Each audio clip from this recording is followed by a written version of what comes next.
आपल्याकडे मराठी जो ऑडियन्स आहे हा तुम्ही कसे दिसता याला किंमत नाही देत. त्यांच्या दृष्टीने महत्वाचं हे आहे मराठी ऑडियन्सच्या आपल्या की तुम्ही काय करता. तुम्ही कसेही दिसा कसेही असा त्याच्याशी आम्हाला काही घेणं नाही. तुम्ही काय करता ते करून दाखवा, आम्ही तुम्हाला सॅल्यूट करतो. ती जर परिस्थिती अशी नसती की चांगलं काम केलं तर तुम्ही हिरो, ही परिस्थिती नसती तर आम्हा लोकांना हिरो व्हायचा चान्सच नव्हता. दादा कोंडके, निळकंठ कृष्णाजी फुले, अशोक सराफ, लक्ष्मीकांत बेर्डे हे काय हिरोचे चेहरे आहेत?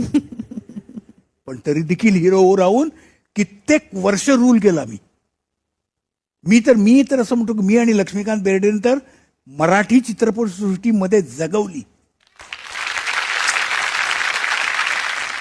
जवळजवळ आम्ही 50 ते 60 पिक्चर्स एकत्र केले आणि लोकांना थिएटरपर्यंत येण्याची सवय लावली.